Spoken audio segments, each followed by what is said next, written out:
Calling the informational briefing for the Committee on Health and Human Services. Present with me is Senator Kurt Favela.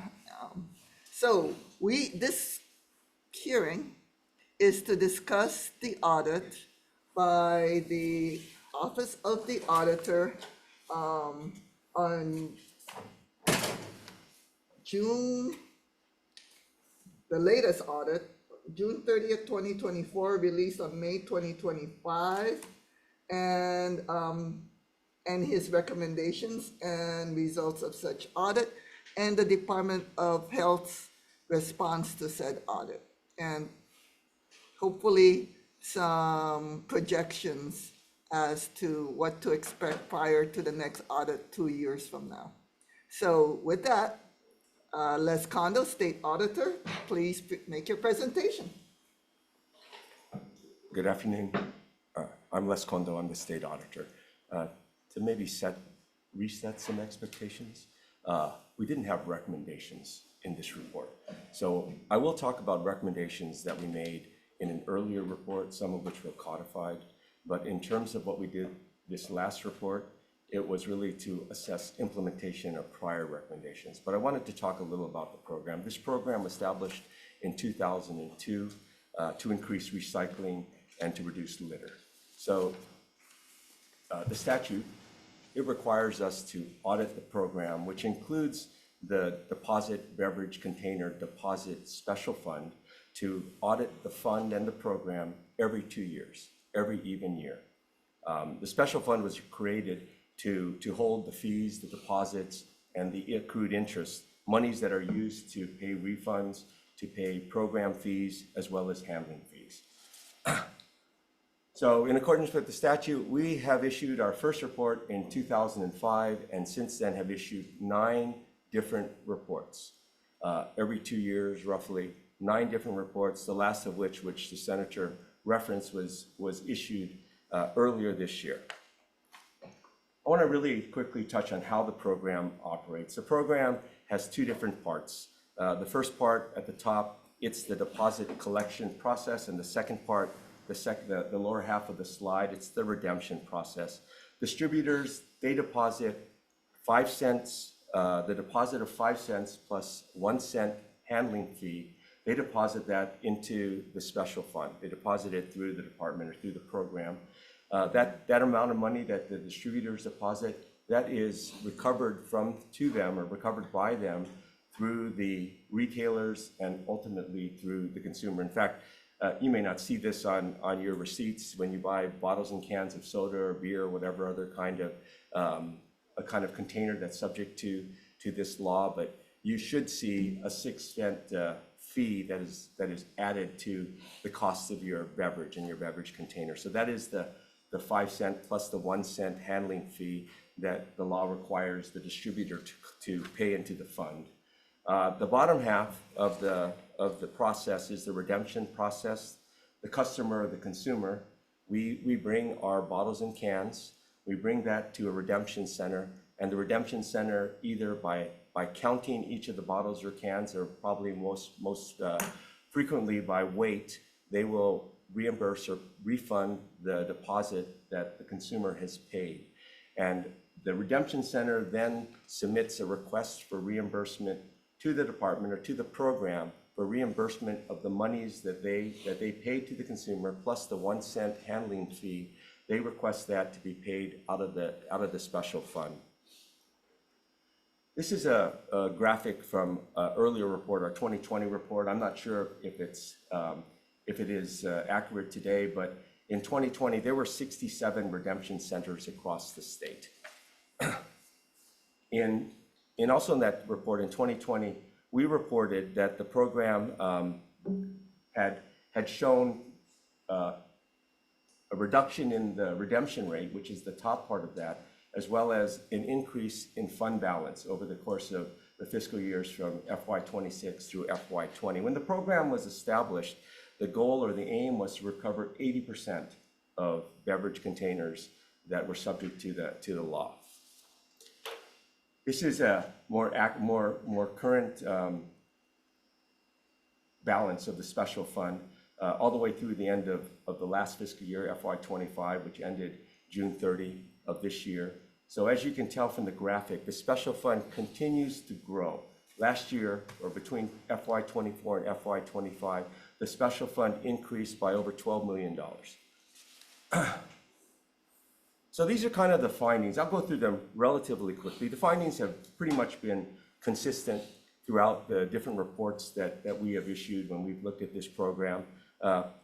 Really what we've reported is the program is really a program in name only, very little structure, no internal controls or processes to ensure that they achieve their mission, entirely reliant upon self-reported numbers without any verification process. It's really an honor system, operates as an honor system. Here's some of the language from the report itself. We're saying that the department cannot verify the distributors are paying what they are owed. For the redemption centers, the payments are made based on numbers submitted by the redemption center, not verified by the department. 2012 said basically the same thing. The fifth audit of the program relies on self-reported data from distributors that may be fraudulent or erroneously underreporting. With respect to the redemption center, program continues to rely upon their unverified numbers, self-reported numbers, continues to be at the risk of being, there's a fraud risk. And actually in this year, 2012, when we looked at this report, we looked at a number of distributors. And one of the distributors, Whole Foods, we determined that they were underpaying into the program. Instead of paying 6 cents per beverage container, they were paying 6 cents per case. And that had been going on from fiscal year, it was about a 6-year period. They had been underreporting and underpaying what they were supposed to put into the fund.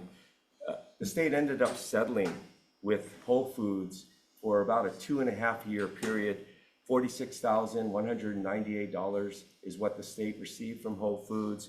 Whole Foods represented that was the amount that they should have paid from July 2012 to December 2014. So about a 2.5-year period, yet this issue was ongoing for about 6 years. In 2016, again, another report, same thing. We found the same thing, that this was basically an honor system. This program was run as an honor system, dependent entirely on self-reported data. In 2016, same report, we found that, again, no procedures to verify or any data or any process to inspect data that was submitted by the distributors, even after finding that Whole Foods had provided inaccurate information and not paid the required amounts the audit before, 2 years before. We also found, again, program not requiring redemption centers to provide any supporting records for the amounts that they reported, and they sought reimbursement. In this same year, the CPA firm that we had hired to perform the audit, they did a secret shopper exercise. So what we did in the prior year, in 2012, and again in 2016, those what we did looking at the distributor records and now looking at the redemption center, doing a secret shopper exercise, those are really management activities. We were doing management's work because management didn't have a program established and there was really nothing for us to look at or audit. So the CPA firms that we had hired, they went ahead and they did some extra work that really is not our responsibility or their responsibility. In 2016, this firm did some secret shopper activity. So what they did is they visited 10 of the 67 redemption centers, and 5 of the 10 they visited 2 times. Just random selection. There's one of the redemption centers, Reynolds Recycling at University Avenue. What they did is they visited them 2 times. They were one of the redemption centers that were selected for 2 visits. The first visit, every redemption center, the CPA firm took 12 glass bottles. Same manufacturer, so the weight and the price should roughly be the same. 12 glass bottles. They waited a month. They reviewed the redemption center's forms and receipt log, cash receipt log that they submit to the department for reimbursement. And what did they found with respect to this redemption center? the CPAs or the analysts, the accountants, they had taken the 12 bottles on the very first visit, and they had received 61 cents for the 12 glass bottles. When they looked at the logs that were submitted to the department or to the program for reimbursement by Reynolds, Reynolds had added 32.8 pounds of cans and 12.8 pounds of plastic. So instead of the 61 cents that the CPA firm accountant had received, the program reimbursed Reynolds $69.31, an additional $52.48 versus what was paid to the consumer, to the customer. The second visit, same redemption center, Reynolds Recycling on University Avenue. The analyst or the CPA person received $3.95 for 3 pounds of plastic bottles that they took to redeem. And when we looked at the logs indicated that there had been 6.9 pounds of cans that were added to the request or to the log seeking reimbursement from the program for an additional $11.04. We went 2 times and we saw fraud those 2 times. Not sure if we were just lucky or whether there was more instances of fraud. We reported this immediately to the department, as we're required to do by auditing standards, evidence of what appears to be fraud. And we were informed by the department that they referred this to the Attorney General, but the Attorney General decided that it could not take any more action because it was only 2 instances. We asked the department about any action that they had taken with respect to Reynolds Recycling, any information they had requested, what happened to this specific employee, what kind of controls that they had put in place to prevent this kind of activities from happening in the future. And we were told there was no further activity with respect to Reynolds Recycling by the department. In 2020, we took a different tact. Instead of doing the same old thing, looking at a program that really had no structure, that really wasn't doing anything to ensure that the mandate was being met, still self-reporting, still honor system, we looked at why. Why isn't the department or the program doing anything?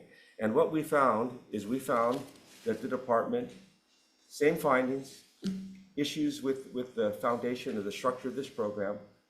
Sorry, I skipped a slide, I think. But we found basically that the department told us that it didn't have enough staff.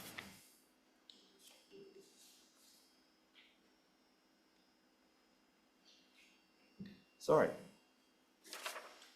So anyway, this is from the report where the program or the department represented that it was significantly understaffed, and that was the reason why it was not able to perform the functions and activities that it was responsible for doing. We noted that the person had been there for 5 years through many audits, the person that was the coordinator of this program, yet nothing was done. We also noted here on the very bottom that just because you don't have enough staff doesn't mean that you can forego your responsibilities to ensure the program is managed and run in a way that protects state assets, protects so that you're accountable for the actions that you're supposed to be performing. And we noted at the very bottom here that the law specifically allows the program to use the money in the fund to hire people to help, to fund administrative, audit, and compliance activities, as well as to hire a third party to actually run the program until the program has enough staff to be able to do it themselves. In this same report, we added recommendations. We included recommendations when they explained to us why it wasn't happening, why they weren't improving. We included recommendations to hopefully have them address and fix what we thought were issues with the program. The first one, or number 2, was to establish internal controls, develop procedures and processes so the department could ensure that, or provide reasonable assurance that it was going to achieve its mission. In other words, that it would be receiving the amounts that it was supposed to receive and reimbursing redemption centers the amount that it was supposed to receive, we're supposed to pay out. We recommended that they identify or determine a process to select distributors and redemption centers so they could audit their reports. We recommended that they require distributors to develop and submit to the program for approval the distributor's internal control process. In other words, the distributor's process to ensure that they report and they submit to the program and the fund the appropriate amounts. Instead of 5 or 6 cents per case, 6 cents per bottle or can or container as they were supposed to do. We offered additional recommendations. Program management should develop policies and procedures so that their staff will understand how they're supposed to do their job, how management expects those jobs to be or those activities to be performed. And that would also allow management to assess or evaluate staff performance. We recommended that management retain the services of a third party to help administer the program. Again, until the program was able to do it themselves, we recommended for redemption centers to verify the weight of the material that the redemption center said that it had redeemed. We recommended that the program reconcile those weights with the weight tickets that is generated when they send the recycled material to the recycler, when they ship it off to the recycler. In 2022, many of those recommendations, or some of those recommendations, were codified. It codified procedures to verify accuracy and completeness of the data reported by the distributor and the redemption centers. The statute was effective upon approval, which happened on April 27, 2022. So more specifically, what the law requires, it requires the department to develop a risk-based process to select for periodic audit certain deposit beverage distributors and redemption center reports. So we want the department to audit those reports to ensure that there's some oversight over what is being submitted, not just an honor system, not based completely on self-reported information. We again, or not we, the law, the legislature had noted that the department may hire personnel or consultants to perform the audit. More specifically, the requirements of the law, it requires the department, or requires the deposit beverage distributors to develop and submit internal controls, their internal control process, a process that they have developed internally to ensure that the monies that they're supposed to pay to the program are paid. That second part, C2, obtain independent audit for the years ending in an odd number. Earlier this month, maybe end of last month, the governor suspended that part of the statute. So currently, distributors are not required to submit their own independent audits for the last reporting year, fiscal year or calendar year, however they maintain their books. I just want to, in 2024, our most recent report, we found the department had made no progress in implementing the recommendations that I showed you earlier. Now, the department disagreed with our finding. We found that they had that none of the recommendations had been implemented. The department disagreed. The department felt that some had been partially implemented and maybe some fully implemented. We did not agree with the department's position with respect to how they viewed implementation status. I mentioned, I think, to Senator that I didn't think it was meaningful or productive for us to go back and forth with the department as to why we felt there had been no implementation of those recommendations, no progress on implementation. We will be back auditing this program about a year from now. That would be our cycle. So I feel like we will get a chance to assess what the department has done a year from now to see how the department has made progress, not only in implementing the recommendations, but also in improving the program. I just add this slide just because I wanted to make it, to show the committee that is what the law says. It says that you can use the money in the special fund to fund administrative audit and compliance activities. I also wanted to include this slide. This is a slide that we had included in a report, and it's talking about the other jurisdictions, at least at a very high glance that we had looked at, other jurisdictions that had similar deposit beverage recycling programs. And the only two that we are aware of that it's run by the state is Hawaii and California. California has, I think the number, I can't read that far away, but I think the number is like 127 staff that run their program. Our program has much less staff. The other programs are run by private organizations. It could be the seller of the beverage or the distributor himself. And I think some of those programs allow the distributor to keep or share in some of the money that is not, or some of the deposits that are not redeemed. I just included this in case the committee was interested in looking at a different model to have this program in going forward in the future. Anyway, that's all I have. This is the link to where this report is for people that might be interested in reading the report, reading prior reports. If you have questions, I'm happy to answer the questions. Okay, thank you very much. Yeah, thank you. Okay, next we have, do you have any questions of Les Condo? But, I mean, we will have more questions, probably later on after we hear from the Department of Health. Okay, okay. I'm sorry? Oh, of course. Okay, so you have your own, okay. Okay, so while we move and set it up. Okay, thank you very much. Okay, let me get that. You guys got two people. Okay, so, I didn't state my, I guess, opening statement beforehand as to the reason why I felt that there was a need for an informational briefing, but, I had let both parties know why I felt that it's necessary to have this informational briefing, even though there were no recommendations.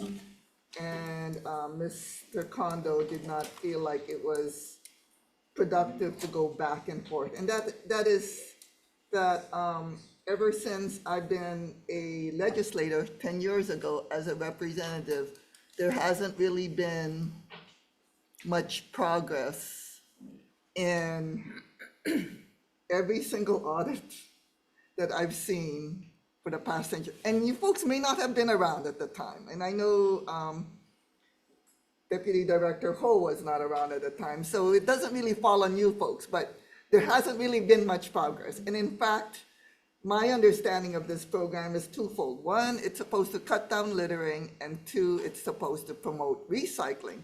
But since then, we've actually have lost a glass recycler. So we're gonna have a lot of questions to the Department of Health moving forward, but we're gonna let you folks first respond to the audit, and we're gonna have questions. Okay, thank you. Move on. Thank you, Chair, Senator Ventura, and Senator Favela. My name is Kathleen Ho. I'm the Deputy Director for Environmental Health. The Department of Health has faced long-standing challenges in its implementation of the deposit beverage container program. I want to assure you that we are committed to addressing these challenges, and I am actually engaged in the work. The department, the director's office meets twice a month with the program to try to get it back on track. We are committed to administering the program responsibly and achieving the statutory objectives and to increase recycling. And with that, I'm going to turn it over to Lane Otsu, who is the Solid Waste Management Coordinator. Thank you. Please proceed. Okay, we've prepared a brief presentation to share with you all how we're addressing the auditor's recommendations. So I'm just going to start off with our program objectives. There's 3 of them, and the objectives are based on statute and the legislature's goals as they were articulated in various committee reports. So the first one is to increase program participation and recycling rates for deposit beverage containers and reduce litter.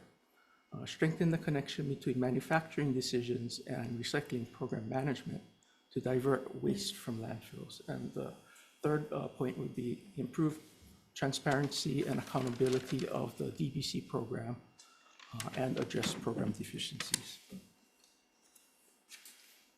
Next, we had prepared the same slide that auditor has presented already. So unless anybody has any follow-up questions on it, I'm going to move on to the next slide.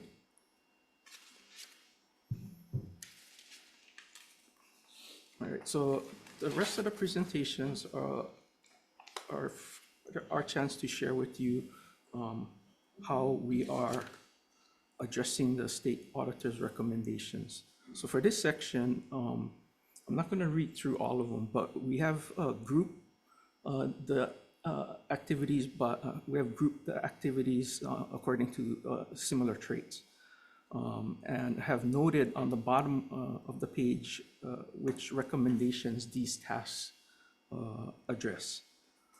So we're working to implement the auditor's recommendations.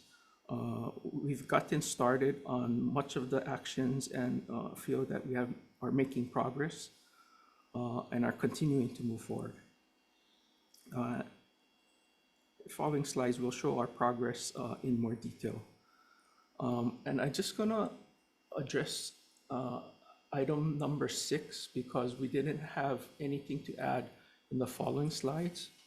But I'll just say that in our response to the auditor's report, we noted that we continue to administer the program with state staff.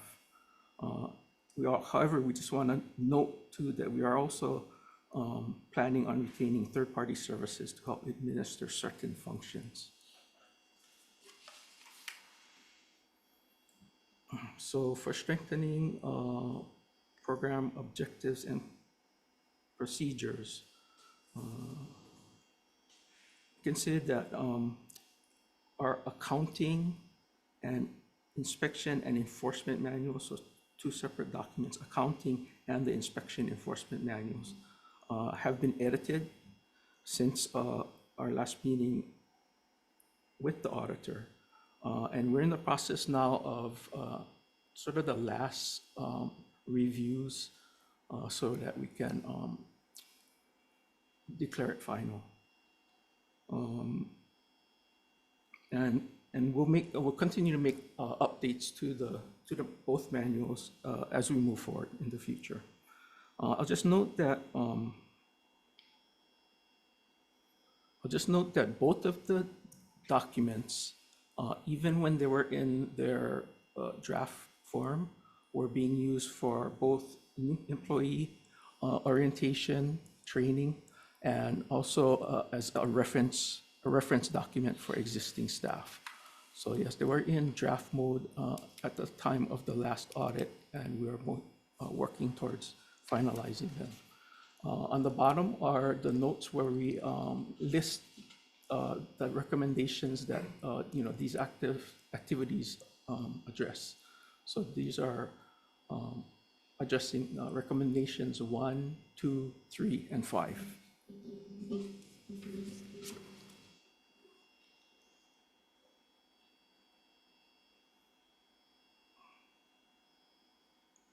Next slide, please. So as far as audit and process improvement, we are working to implement the following audit and process controls. First item is DOH conducted risk-based audits that are required by HRS 342G-121.5 subsection A. And this is, I think, the identical section that the auditor had noted. So we're finalizing right now an RFP to go out and enlist accounting, audit, and compliance services. And those audits will focus both on certified redemption centers and on beverage distributors. Additionally, we'll be implementing the audit requirement.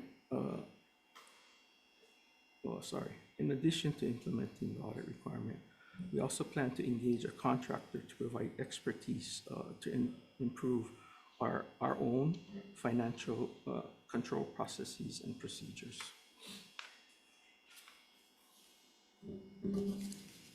Next item is the internal control process documents that the auditor mentioned in his comments. These are required of the beverage distributors. And it's pretty straightforward. The document lays out the process, or they have to fill out their process that ensures that their reports, be it monthly or semi-annual, contain accurate data, and that adequate records are maintained to qualify to review the reported data. The ICP documents were due on June 30 of this year. As of this date, we've received about 200 documents. And so there's 100 distributors who are outstanding with their submissions, and we're actually we've actually begun the enforcement process, and we are sending out letters currently.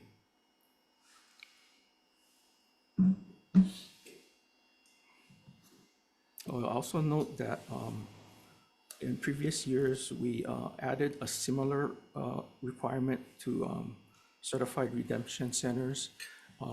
In order for them to get certified, they have to have a fraud prevention plan as part of their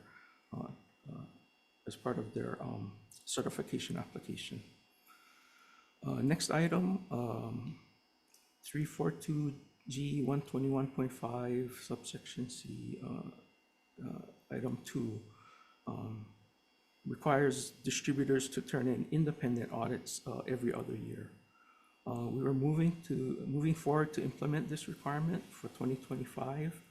However, we've received feedback from several smaller distributors regarding the cost of the audits. Audits are expensive propositions, and we can look at all of our semi-annual distributors, and so that's maxed out at 100,000 containers a year, meaning that in 1 year they pay $6,000 into the fund at most, whereas a full audit can start anywhere from $15,000 to $20,000. So in light of this, the governor issued an executive order to waive enforcement of the audit requirement for just this year's audit, so 2025, until we can figure out a longer-term solution. As part of that executive order, distributors who completed their audits, some of them have, are able to turn it into us, and we'll review those and potentially give a waiver for the 2027 audit if it's adequate. We're also working on a legislative proposal for the long-term fix. And in general, what we've done is identified 3 tiers of distributors, with the top tier being subject to the current every other year audit requirement, the middle tier being responsible for once every 5-year audits, and then the bottom tier would be exempt from audits. So that's generally what we're trying to work towards next session.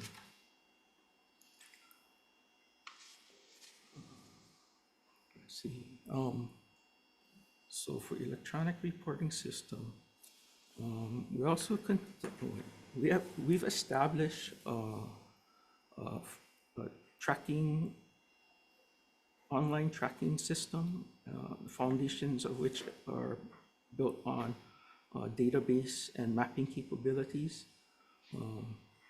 We also have the inspection module that has gone out for field testing, and they're going to wrap that up at the end of this month.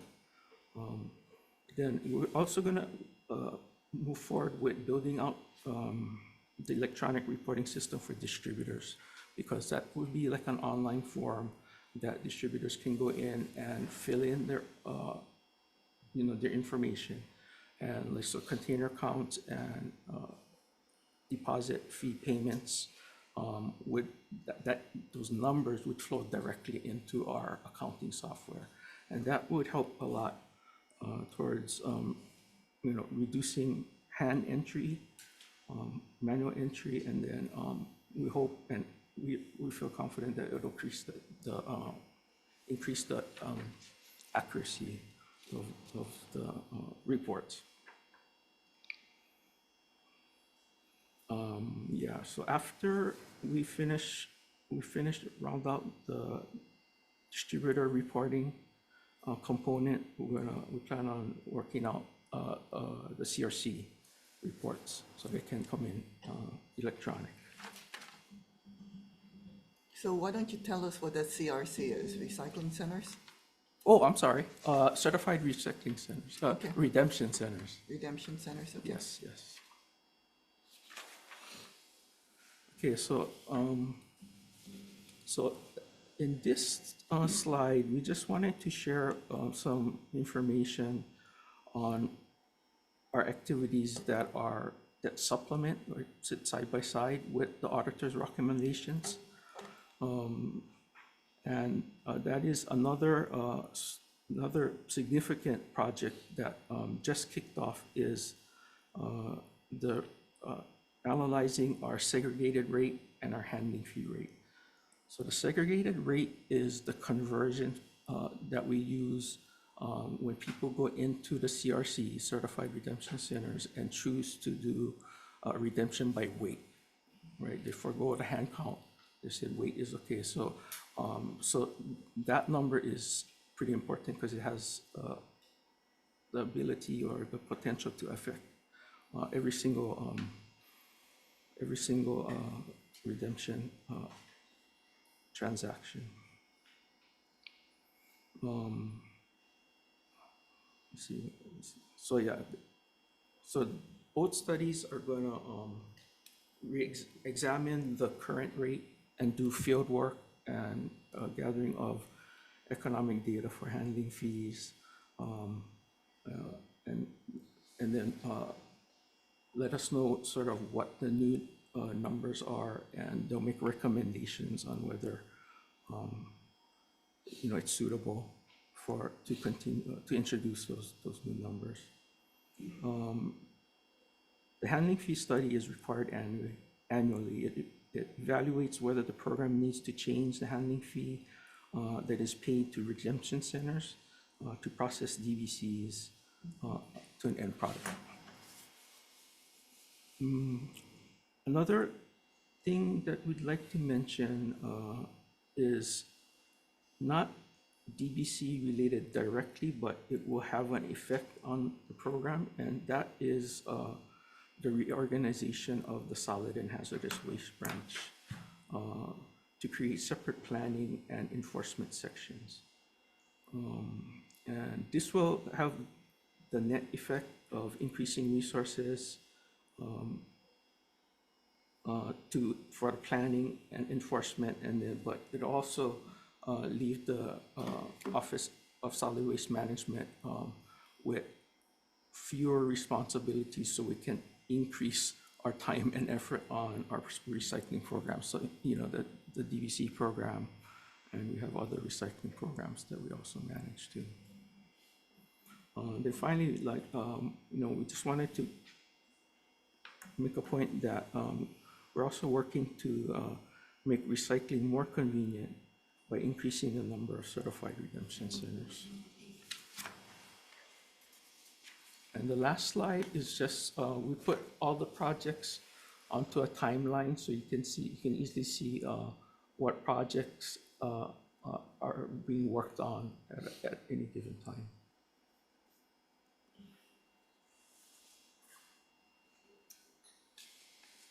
Thank you. Okay, thank you. Thank you. Okay, anybody else you have? Nope. Okay, we got a bunch of questions. Okay, why don't I bring up Renee Ichirotsubo, who is also the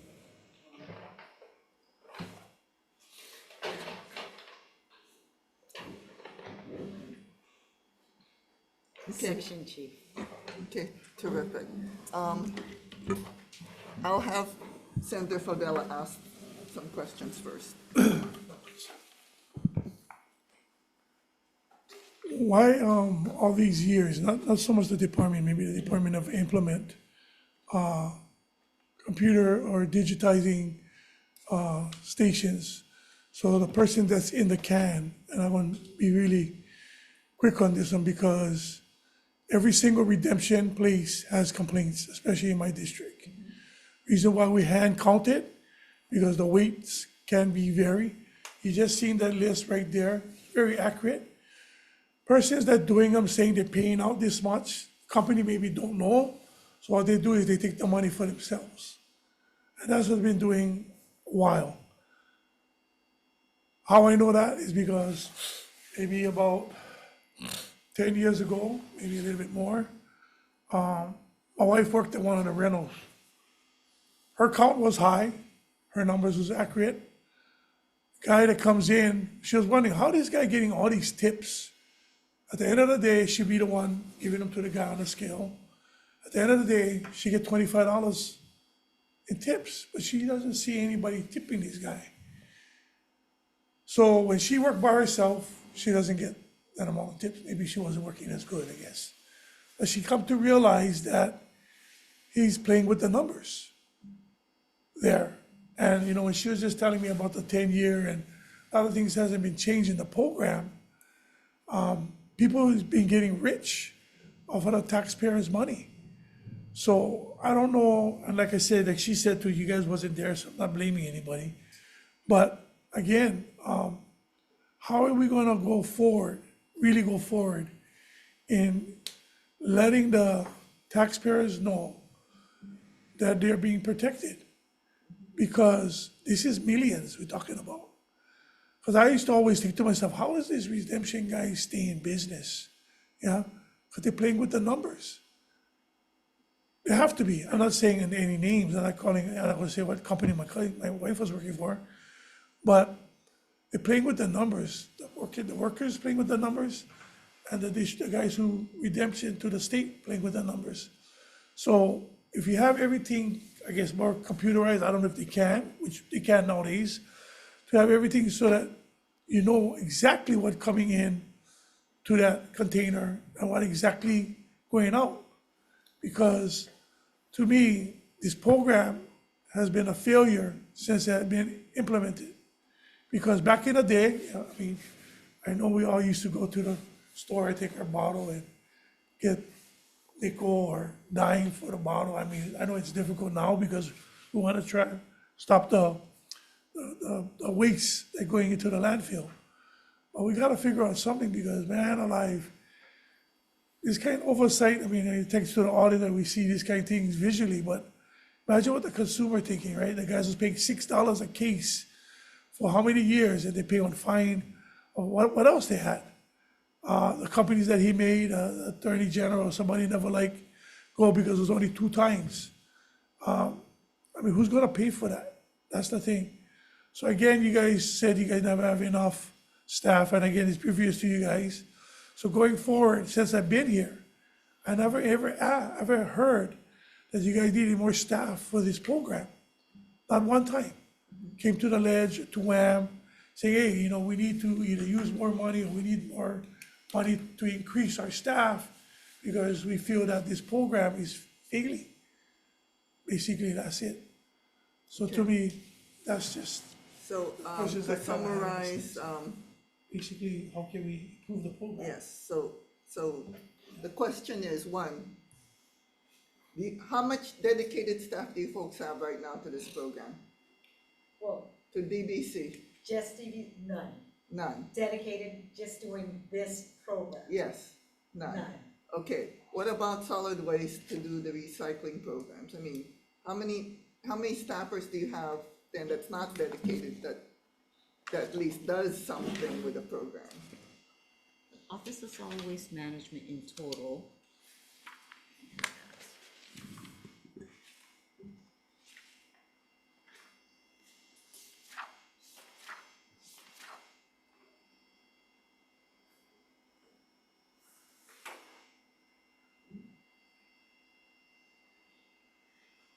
We have about 15 people in total. Okay, and they do all of these other stuff. Yes, so 342G does have a whole list of responsibilities under the Office of Solid Waste Management. So we do have the statewide recycling programs like the DPC program, the ADF, the electronic waste programs. We also have the solid waste planning activities and the associated enforcement actions. So as Lane had mentioned during his presentation, we are in the middle of a reorganization. We already went through. I understand, so this is Okay. moving forward. Yeah, moving forward, we Okay. are looking to do that. So the planning activities will be to a dedicated section so that OSWM can really focus on the existing recycling programs. It won't be specifically to DVC, but it would just be for all the statewide recycling programs. So it will be providing more resources to the program moving forward. And where do you expect to get the money to get to? Do you need more staff? I mean, because, Yes, we do. okay, why can't you use the special dedicated fund, which has been going to get that staff So we do. without having to ask us? Okay, so we do, under OSWM currently, we do have 5 vacancies. 4 is under recruitment and 1 we're in the process of recruiting. Aside from that, once the reorg is completed, the problem is that we do have some unestablished positions that can be filled. But however, until the reorg is completed, we can't establish them and fill them. So with Why is it taking, I mean, what Senator Favela is sharing my frustration. As consumers, we're paying 6 cents per can, and we've been hearing, I mean, like I told earlier, I mean, I've only been the legislator for 10 years. This program has been going on for more than 10 years. And it's always been self-reported data. Why did it take so long to actually determine that there's a need for reorganization and to have, instead of relying on self-reported data, having, doing an RFP for getting the So accountant? there's always been a need to reorg. There always has been. But as Lene pointed out, there are 12 people. How many people, you know? So in order to start the reorg, We need to hire more people. so Lene has to begin the reorg in addition to all of her other duties. And then, so that's how it's, you know, so while there's a need and we recognize, or it was even before my time, but I was her lawyer. So there was a recognition that there was a need to reorganize. But Lene didn't have the bandwidth to run permitting for landfills, to, you know, all the things that she does, in addition to overseeing this program, in addition to trying to reorg. So we were able to hire someone recently who has been able to assist us in reorging, in helping us with reorging various branches within our administration. And so that's why we were able to get this reorg done.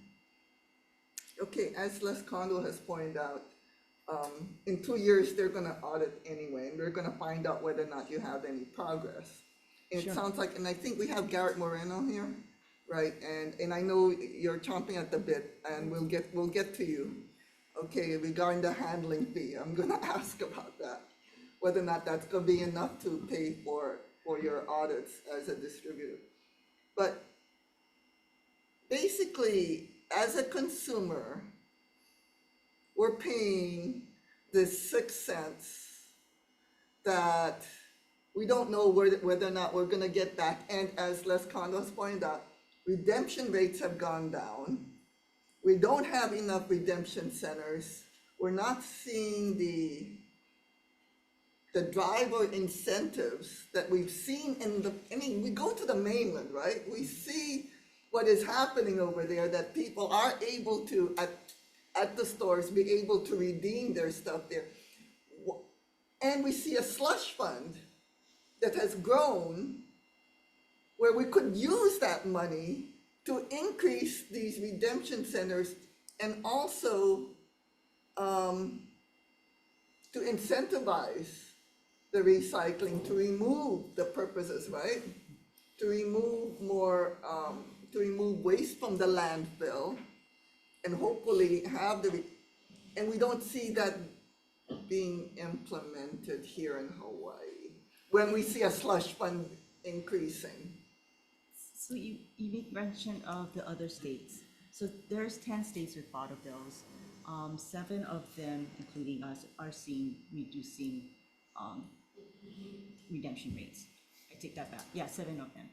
One of them, however, I believe it was Connecticut, they just recently increased their deposit from 5 cents to 10 cents, and they saw a spike. But in talking with them, we understand that they're having issues with interstate transport of materials, so that number could be artificially high. But you know, we do recognize that other states are having trouble as well, and so we are evaluating what is happening in the state. So we've seen in the last 5 years a So- decrease. Okay. I'm sorry. I hear you that maybe increasing the. I'm the- not the- suggesting that because I think there's other areas that we want to look at first. Yes, that would be good. But I'm just saying, of the three states that are seeing increases, 2 do have 10 cents deposits. But as I said, with Connecticut, we're not sure how inflated that number is. But the point I was trying to make is the other 7 is also seeing decreases as well. But not to say that it's the value of the deposit that's the cause, because it's no longer the incentive. But to address Senator Favella's question also is that we are putting out an RFP. We actually have an RFP out now under the EMD program for a master contract that allows for us to utilize for auditing.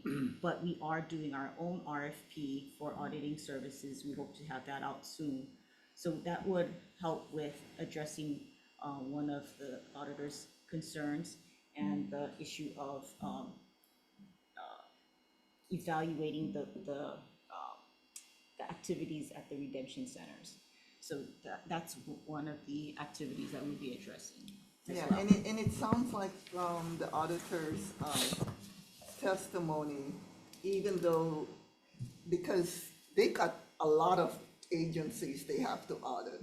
You know, when they finally do a sporadic audit of the DVC and they do find fraud and waste, the Attorney General doesn't do anything about it. And I know we don't have an AG here for us to, but it seems to me that should be at least a red flag, that this retailer collects 6 cents a can, but only pays out 6 cents per carton to the state.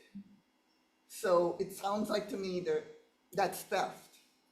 That is prosecutorial, that's theft. I mean, why wasn't that referred to the Office of the Prosecuting Attorney? I don't know.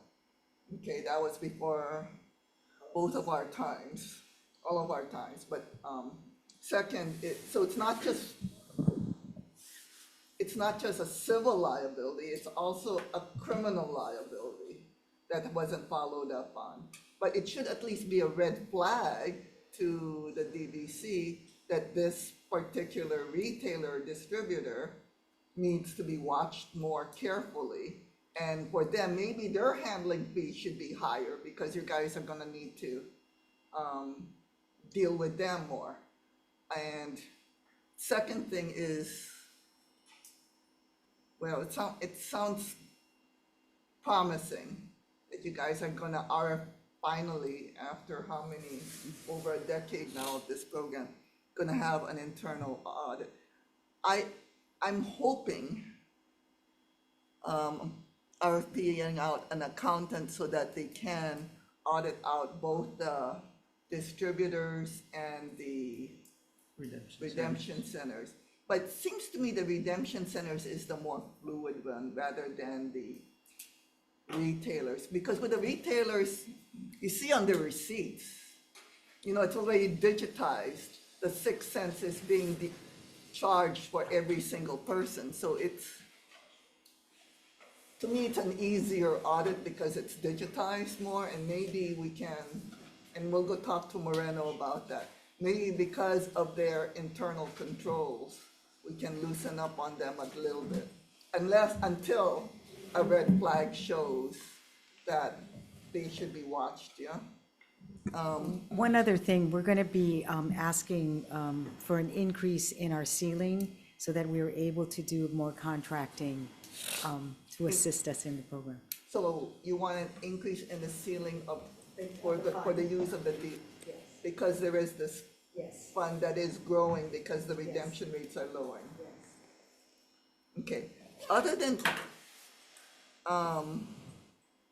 looking for increasing certified redemption centers, have you thought about what's going on in the mainland where it allows for those vending machine type redemptions? To make it easier for the consumer, because it's a lot easier for the consumer to see. If I'm paying 6 cents, at a time, that at least I can get 5 cents back at the time when I go to Long's Drugs, when I buy all of this cans of soda. So is that gonna be a guy's recommendation? Cause we have a lot of stores or whatever areas, especially they get soda machines outside of Yeah. Walmart. If they can put these kinds of vending machines out there, I don't see why it wouldn't be a recommendation. Maybe you guys give them, I don't know, I'm not saying break on anything, but give them more of an incentive to have these machines or these because then we're gonna increase. Right now, a lot of people don't go because we lost one in Ever Beach. We only have one, actually two. So we only have one. And when you go there, because it's a shopping center, school, and a post office and a mechanic shop, you're dealing with traffic. So of course, nobody go over there and, it's not the most, and then ours are always getting robbed every so often because the place where they have them is in the back of the shopping center and it's very dangerous and they get hit. So the people working there also is endangered of being robbed from whoever's robbing the area. So those are the things I think it would be more open. I know it's hard because these containers are huge, but if we work with the guys like Reynolds or whoever's the highest to maybe purchase these vending machines, that they will come and service them or whatever, like Coca-Cola, Pepsi-Cola, these companies, then maybe would have a little bit more security, I guess you can say, in the redemption of these bottles, because I like it when they used to bring the mobile one and they park them there and everybody goes over there and put them in, because then you see what you're getting, So I think that's something to consider, but I really would like that idea too going forward. Yeah, and I just wanted to add, in addition to all their other duties, these Office of Solid Waste Management has to assist in trying to find spots for people to redeem their bottles and cans as well. And we feel that, but we're also looking at $70 million special fund that you could have tapped into. Do you have any questions, Senator Kirokalola? Okay, I want to allow Garrett Moreno, who came all the way here from Maui, to go talk to us about why there was a need for this executive order. Okay, come on up. And then, okay, why don't you identify yourself and... Sure. Thank you, Senators, for giving me an opportunity to speak. Fortunately, it's not too far from Maui, but I'm happy to be here. My name is Garrett Marrero. I'm the CEO and co-founder of Maui Brewing. We operate 4 restaurants and 1 production brewery, beverage manufacturing. We exclusively package in aluminum cans. All of those cans are made over in Kapolei. They all have the high five embossed right in them, so there's no issues with labeling. I think I bring a unique perspective because we have, like I said, the 4 restaurants as well as the brewery. So I'm seeing it from the retail as well as the wholesale and distributor side. And I want to start out really by saying I'm not here to be abrasive, critical, or otherwise. I'm here in service of our state. I'm just here to help offer opinion and hopefully find solutions together because I agree with you, the program does not work. To give you an anecdotal example, we've been in business a little over 20 years, and all of my conversations with Department of Health around the deposit beverage program over those 20 years have happened in the last 3 months. I think that's where my side of the story kind of started, was whoa, I'm gonna get hit with an audit for 15 to 20K per location. And our smallest location only pays about $48 in fees a year. So now I'm spending 15 grand every 2 years to get this audit that even if I was 100% or 1,000% wrong, we might find another $50 to $500, right? And it dawned on me that I think this was just an unintended consequence of the legislation, not an intentional hurting of small business, of course. I think the internal controls with each business are obviously going to vary, but they're pretty basic. It's how many beverages out and then how many beverages in if you receive. So for us, you know, I look at it like this Whole Foods example. I think this is an issue of lack of education and guidance from the department as opposed to actual criminal fraud. I mean, a publicly traded company like Whole Foods, I would find very difficult to believe that they're engaged in some method to defraud the state of Hawaii. However, the reporting system could have been wrong on their side. And it's a simple check, like for the education, someone call the Department of Health, say, hey, you know, we're seeing this, how come this is different? Oh, it's supposed to be 6 cents a can, not a case. And it looked like both of these incidents were probably post-COVID with the labor issues that we all have. Whereas from Mr. Kondo's statements, it sounded like the redemption centers were there's actually the problem. And yourself, Senator Favela, that's where there's this fraud occurring.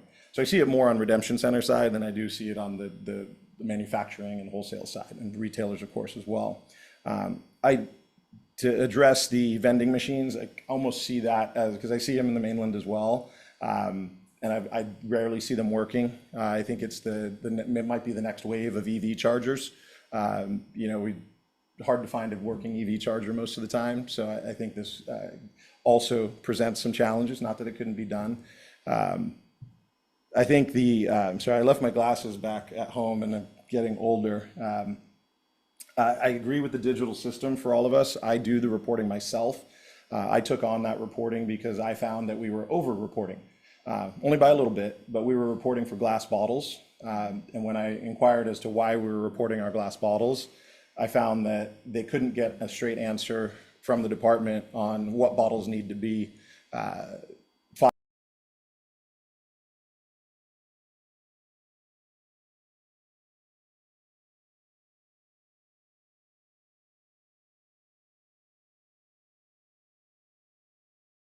subject to deposit beverage program. So we were over-reporting $10, $20, $100 a month, something like that, not a ton. So I took it over and I realized that how easy the process is, but how archaic it is as well. It's paper through the mail. It could be digitized, and I hope as we're working towards digitizing, we're using the standard government system for that we report high tax, GET, all of these other things, not a new login, not a whole new security function. It should be very simple. So that is definitely a method that will help on our side. Again, the crux of me being here is because the small businesses were going to, again, unintentionally be subjected to enormous costs with no benefit to the state. And it seems to me when Mr. Kondo said that you know, there were certain things had been attempted and conversations around these audits, the program basically just said, oh, well, we'll comply. We'll just require everybody to get their own audit. To which then I realized if they're not looking at the forms today, who's going to look at these hundreds of audits and then determine whether or not something's wrong in the first place? I could also not get a straight answer as to what we were actually auditing. So during the quotation process for these audits, we asked what are the control points that we need to be auditing with our third-party auditors. Never could get something specific. What format would you like this audit in, right? And that's going to be critical, right? Any department that's reading these audits, do you want to read 300 different audits, or do you want a standardized format? It would make sense to me that it'd be standardized. We could not get that. So lastly, because of the haste that this program was rolled out in 2024, a failed audit, knowing that 2025 is coming around and audit's going to be in a year, all of a sudden in 2025, we started getting a lot of communication from the department about this third-party audit. And it makes sense to me because of the failure of the previous audits that now this was going to become an issue. So it's almost like dad's coming home, you better clean your room, right? And I think that's what I felt like. And so it was, at first we got a letter saying it was September 2026, which was then later corrected to September 2025. I think that left us a little under 90 days to be able to comply.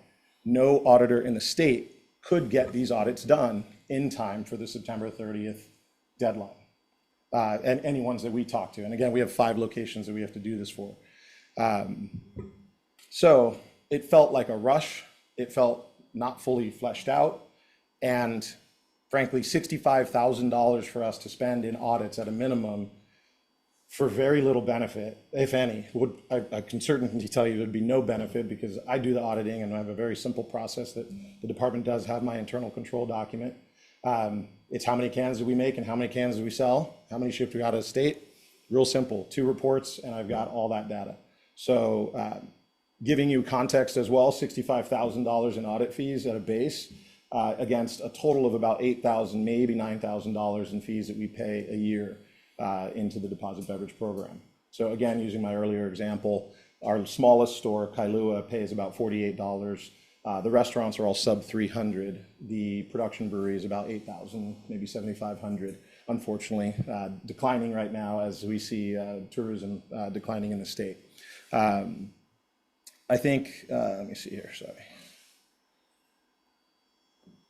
I think the increase of a deposit, I did some research on bottle bills, and while there are 10, there used to be more.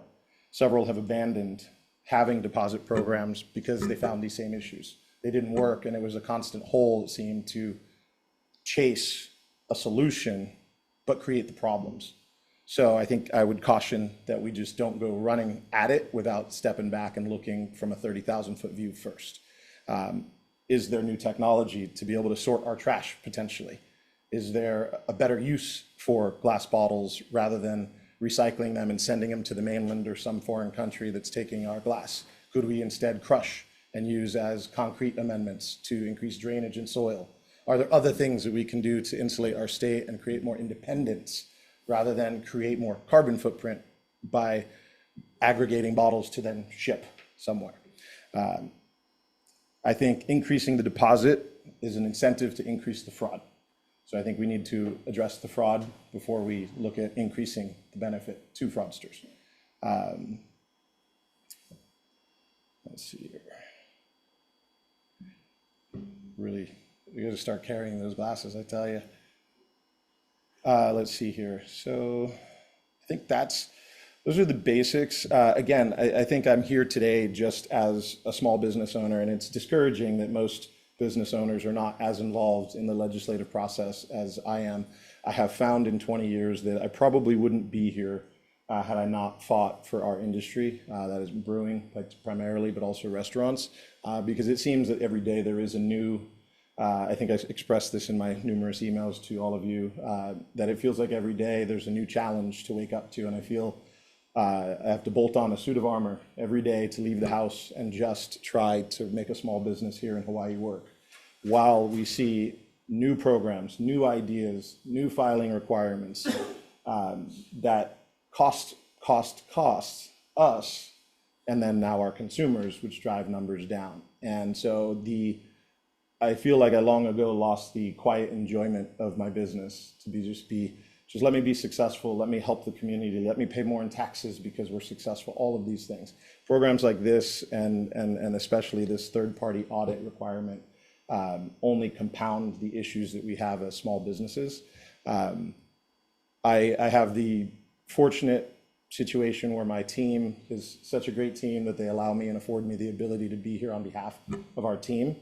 I have the unfortunate position of other small businesses know that I'm going to fight anyways, so they don't always join up with me. They're behind me, but they're not physically here. And I think that's a challenge. And I think that really speaks to what we have to do as a small business to survive here. Again, I'm not here to be critical. I'm here to just point out our point of view from our situations. And I hope the department takes my testimony here, or my comments, and uses them to craft a better program. And please, I'm offering more of myself than I probably can give, time-wise, but I really hope to be part of a solution. I never intended to be part of a problem. But I think you can tell very simply. I think my Kailua store just illustrates the example best. $48 in fees for anybody who wants to buy a crowler or a beer to go, and $15,000 audit. Then no one's going to read. So I think I'll close there. I'm happy to answer any questions, and if I have more thoughts as we go through that, I'll be happy to opine. Okay, thank you. Why don't you hold on? Any questions of Mr. Moreno? No, I do. You heard from the Department of Health that they provide handling fees. Are you saying that you don't have enough handling fees, or do you get to keep a portion of the 6 cents per can or bottle Sure. So I'm not as a handling fee? yeah, I'm not a redemption center, so I don't keep any handling You don't fees. get any at all? Yeah, so we charge 6 cents, we pay 6 cents. We're not keeping a penny. So the audit is solely on your back? 100% on our back. And the department does have audit capability. I mean, I think auditing bad actors, audit bad actor every year. If you nailed Redemption Center, some ideas on that. They got nailed for, this two visits that were fraudulent. Should be getting it audited every year, right? But good actors, spot audits do work. And I think there was a comment that were conducted audits, but on the same line, it said that they were getting on RFP to conduct audits. So I'm curious if there actually were any audits done. Because they have the capability to do the audits, I think we should start with education over enforcement. This has always been something I've preached with liquor control as well, which is, if there's another meeting for that, please let me know. No, we're not. But Wrong committee. I know, I'm teasing. I think from that perspective, like the audit requirements on a third party, do the spot audits. I mean, that's fine. If we get hit with a spot audit and the state's paying for that because they have the funds to do it, I think maybe AG didn't look at it because you got a fund climbing to north of $87 million. Every year it goes up while those rates of redemption go down. So like, well, what's the big deal? We got an extra $12 million since last year. So is it worth their time to chase that bit, right? So you have this snowball of a problem. But again, no, for businesses like ours that simply sell beverages, we do not keep the handling fee. That is, I think, exclusive to the redemption centers. Okay, thank you very much. Any other questions? Okay, I have a question of Les Cano. Thank you. Appreciate you. Thank you. And and I know you may not have been prepared for this question, but it begs the point of, are there any other states you know of that require the distributor, retailer to provide their own audits? I don't know. Okay, I didn't think you would. Okay, but something that we did saddle this program to the Department of Health, which is probably not its bailiwick, unlike Department of Taxation, which has the power of auditors. We were hoping that they would use is it your recommendation that because we have this special fund, that they be able to use such funds to conduct these audits instead of you folks having to do it? I mean, you still have to do it. You still have to audit them, to audit their accounting abilities. But right now, you're saying that you're doing management stuff. Well, we're not doing it anymore.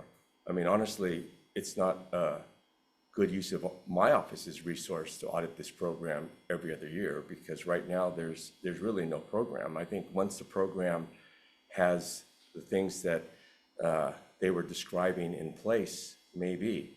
But I do think there's a lot of information that may not be correct right now, and I think the department can help on some of this. But education, like the gentleman said, that's very important, I think. But I do think the comment about risk-based assessment, I don't know if that was the department or somebody else, that's in the statute. That's what we would suggest very strongly, that there be an assessment process to determine where to look. It's not, maybe it's not the small Kailua store that has, $64 in deposit fees. That's not where the risk is, most likely. It's not in those those small distributors. So that's probably something that the department may want to consider. Okay. I heard that they had gotten 200 internal control processes from distributors. I think it's very challenging to look at 200 plus the other 100 that's outstanding. They need to develop a process to determine which ones to look at. And I would suggest that's data-driven, risk-based assessment or determination. So I think I would hope that that's still in process. I don't know what the department is doing in that regard, but that would help them identify and select what reports they're going to look at, what they're going to focus on, perhaps what they're going to audit, perhaps then maybe modify the statute to address the concerns that Maui Brewing expressed in terms of which organizations and maybe more specifically what kind of audit. The internal controls are very, I think those are very important. You know, I hear Mr. Moreno, is that correct? Marrero describing that he's the internal control. He knows how many bottles and cans that they produce and he reports it. I would suggest that's not a sufficient control process. It's like one person signing a check. I mean, he may be great and he may be totally honest, but I want a process where I have some assurance that count is correct. So even for a small organization, perhaps that's not correct, but that all said, that's not where maybe the department wants to spend its energy. Anyway, I think there's a lot of maybe confusion to some degree about the program, because I hear some questions, I hear some comments that seem like you were suggesting that the distributor is keeping some of the handling fee, like Mr. Marrero said, excuse me. Mr. Marrero said he's correct, that money is going to the recycler or the redemption center, that handling fee, the 1 cent. He's just collecting it and putting it in the fund. Exactly. Okay, Anyway, okay, a lot of food for thought. Okay, yeah, thank you sure, very much. thank you very much. Any other questions? Okay, you folks, Ms. Ho, the Deputy Director Ho, do you want to have any closing statement? Otherwise, we heard what your proposals are. It sounds promising. As Mr. Kondo stated, they're going to audit you anyway in 2 years, which is because they're required by statute. And we will find out at that time whether or not your goals are being met. But we do have a sizable special fund, which, because it's a special fund, we don't touch it either unless that you have access to. So use it.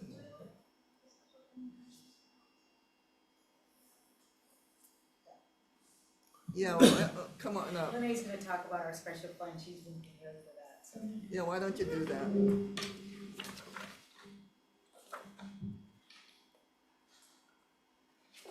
So we maintain a sizable, large balance in the fund, about 58, 59 million a year, just so that we can enter into contracts and issue POs to the redemption centers, as we have to pay them, reimburse them for the nickels and pay them the handling fees. So in order for us to pay them, we have to enter contracts with them. And then for the other expenditures that we're anticipating, like going into contracts, we have the segregated rates and handling fee studies coming up. We're going RFP for auditing services. So we're estimating that for FY26, that we're looking at about a 64 million estimate. But depending on our segregated rate and handling fee studies, the segregated rate preliminary data will be coming in March of next year. That could really affect what That our special fund. yeah, as far as Okay. how we pay out, because the conversion rate from units to weight may be affected. So that's part of the reason why we're asking for a ceiling increase for FY27, because with that uncertainty at this point, we're not getting the data until early next year. We need to be prepared for FY27. So there is a need to have a sizable balance in there, just so that we can encumber contracts and POs for. It grows every year though. Yes, I recognize that, and in And part, redemption rates are going down, so it's it because goes it's even going further down. every Yes, year. yes, I And the understand. two states that have an increased redemption increase their yeah, The increase, deposits. increase in Yeah. deposits. And I can't see us justifying an increase in deposits with the audit No, recommendations no, and not being we're not followed, and you we're not know? asking for that. Yeah, 'cause but, so we need a plan other than other than referring to the states with an increased redemption rate. Well, I guess the To point of, increase redemption, yes, I agree. That's not the plan that I would suggest either. yes, okay. I think what I was trying to, when referencing the other states, is the other states are also struggling with redemption rates. And so, but as far as the special fund goes, yeah, And I understand, but Okay. it just rings hollow that you don't have enough staff when you have this sizable special fund. And it does ring Yeah, hollow it's that kinda there's like- no but we can't- third-party audit and relying upon distributors who've been really good with it. So- When you have the sizable special fund, that keeps growing, right? So, So we're hopeful It's that the difficult. reorg can go through. We did go through the union approvals. We went through BNF once, we're addressing their comments, we're ready to resubmit. So we'll move forward on that so that we can create the positions that we need and fund it. Because it's a cost neutral reorganization, we want to start with that and start with that and see okay, how it goes okay. with that. I think I will give you leeway until the next audit, but after the next audit, we're gonna have to start looking at whether or not, because this is 2 decades, 2004, 2 decades. And, yeah. I think the legislator needs to seriously look at whether or not there's better recycling programs and, yeah, that is far more efficient than doing what we've been doing for the past 2 decades. Any other questions, Yeah, any other just, closing I statements? just like, Go on. so even like for right now, okay, you guys named a few, problems, whatever the AG didn't do. So why, like, guys from Maui Brews were saying that, why don't those guys be charged to do their own audit? Instead of doing it blanket wise and making the consumer, what he was saying, penalized, for, a few guys who's not reporting correctly, because to me, I never was a big supporter of this program, because before the program came in, we was sticking our cans in anyway. We never have the 5 cents fee. We still was taking aluminum, take our copper, our brass, whatever, it was recycling. But they put this program in, was supposed to benefit, right, the state, but which is not, it's really not. So we bring in, you guys pay out how much a year, you said? With all the handling fees and to the distributors? Well, I don't have that specific breakdown, but Well, guesstimate. last year we spent over 54 million. And how much we bring in? Last year, our revenue was about 60 million. So we bring in 10 million more than what we pay out. Is that about- Last year, but we anticipate a higher payout because of the additional expenditures with contracts.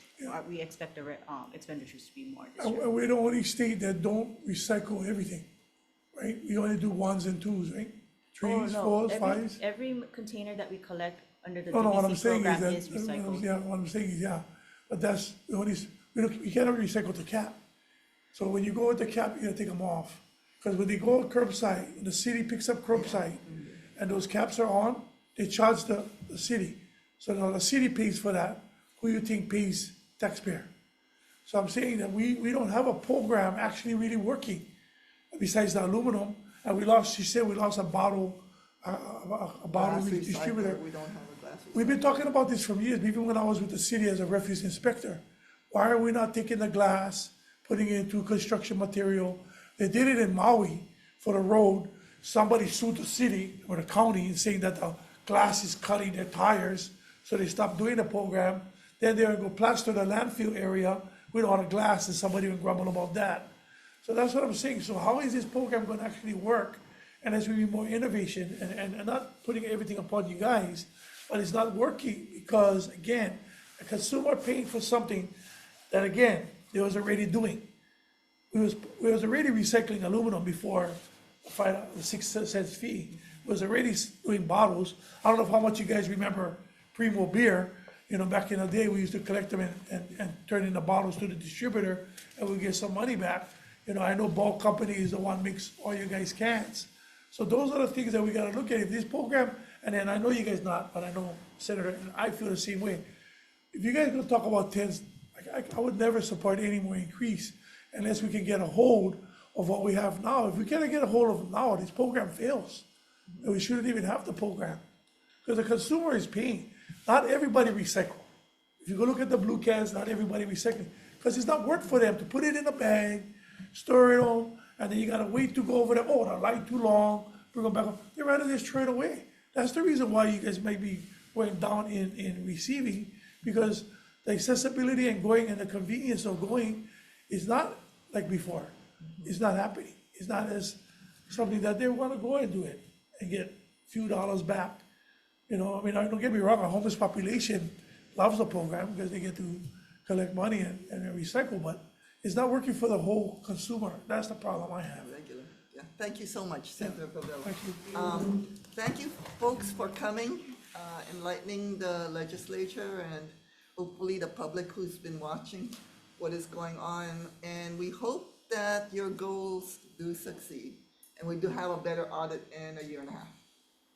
Okay, appreciate it. And with that, we are adjourned.